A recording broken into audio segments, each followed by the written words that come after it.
What's up, millionaires in the making? Welcome back to another episode of the MITM Podcast, where we unlock success daily by journeying through the 6 pillars. I am your host, Tye Aarons, the founder of the MITM Club. And today, we're talking about the hidden costs of living without standards. With that being said, run my intro. Caught up in them bright lights, lusting for shiny things that's golden. Everything ain't always what it seems, that it's soaking. Chasing my dreams, coming apart at my seams. Best believe that the money is the motive. All right. Welcome back to another episode of the MITM Podcast. And man, living with no standards is actually so crazy. I remember when I was younger, I was having such a hard time setting boundaries. Hard time to say, hey, look, this is what I'm okay with. This is what I'm not okay with. This is a hard pass. You know, I was a little bit too free up with people, you know what I'm saying? But living without standards means that your identity has no reference points. Standards give you an internal line. This is who I am. This is what I do. This is what I no longer accept. Now, psychology research describes self-standards as internal criteria people use to judge themselves and regulate who they're becoming. They're connected to hoped-for selves and feared selves. This means your standards help define both the person you're moving towards becoming and the person that you refuse to become. You're like, I will never, ever, ever be this type of person. Like, this is a non-negotiable. It's never going to happen. I don't accept this. All right. Without standards, self-regulation breaks down. Self-regulation works by comparing your current behavior to a goal or a standard. This is the part of the roadmap where when we're doing the review, we say, as we review where we're going, you want to say, where am I going versus where I want to be going? And then how can I course correct to get back on track or to get on the track that will lead me towards my dream life? Your current behavior is that catalyst. He's like, where was I? What did that get me before? Where do I want to go? Where will it get me? Okay.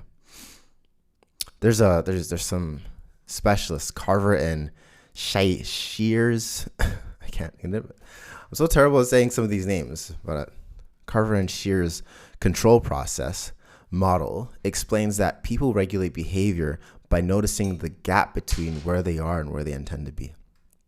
If you don't have standards, you don't have a comparison point. So instead of asking, is this aligned with whom I'm becoming? You start asking, do I feel like doing this right now? The hidden cost of asking that second question is your life becomes mood-led instead of mission-led. And, you know, they say with great vision, or with vision comes provision. And too many people are living without standards, living without a vision. And this is why they end up drifting through life.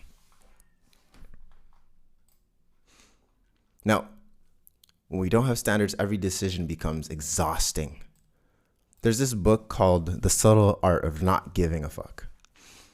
And you have only so many fucks to give in a day. And if you give away too many of your fucks on things that don't matter, you end up losing simple battles. Now, when you don't have standards, the decisions become negotiable. The fucks that you have to give are things you have to think about. Like, should I spend this? Should I skip this workout? Should I answer this person right now? Should I tolerate this? Should I delay the hard thing? Research in decision fatigue found that making repeated choices can reduce later self-control. Persistence and active initiative all go to the wayside. In other words, too many undecided decisions drain the same mental energy you have for discipline. You waste willpower on decisions that should have already been settled by standards. Like, if you guys know you guys know about Green Lantern, right? The superhero.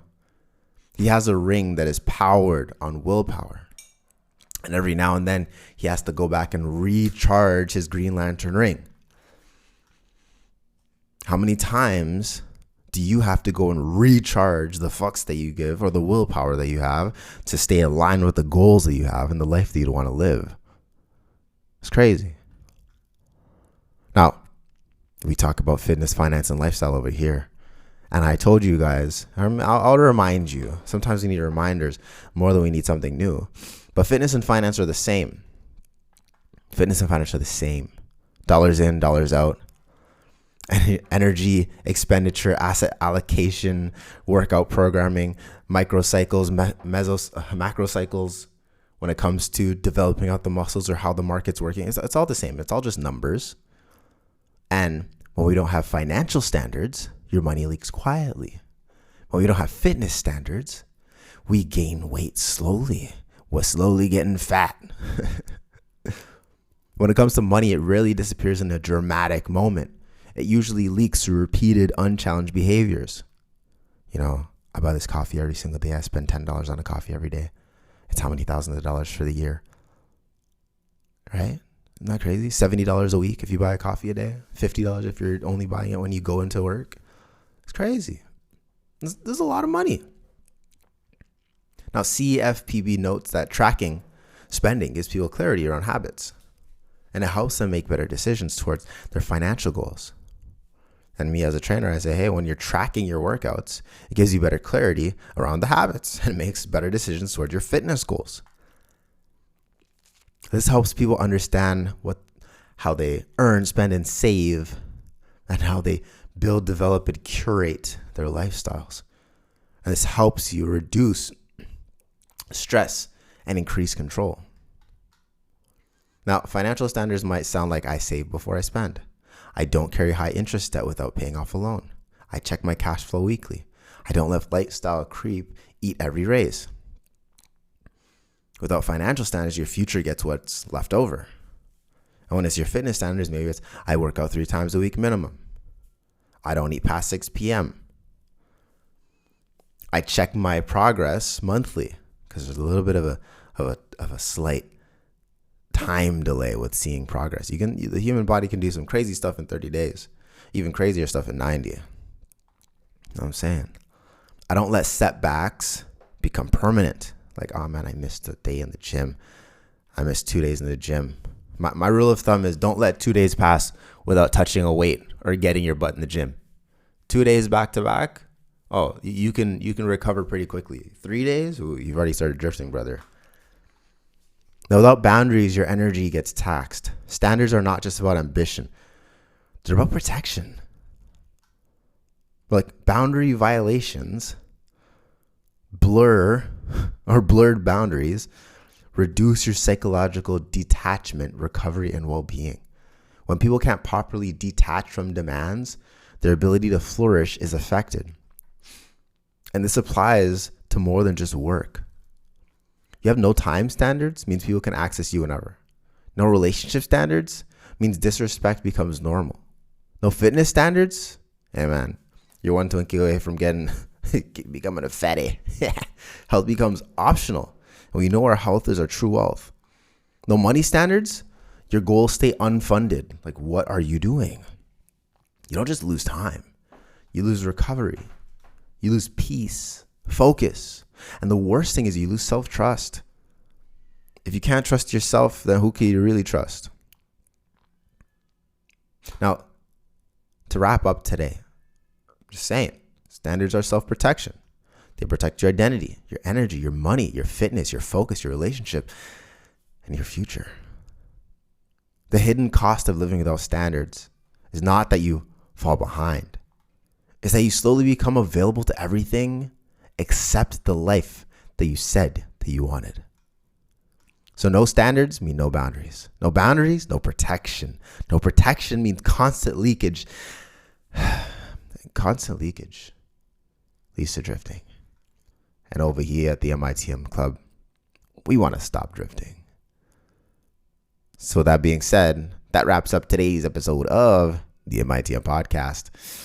I'd love to hear what y'all think about today's episode. But the most important thing is that we do stop drifting. So one of the ways that I'm helping you guys do that is to master your fitness in 30 days. You can click the link below to join the 30-day lock-in and lock in and stop drifting when it comes to your fitness.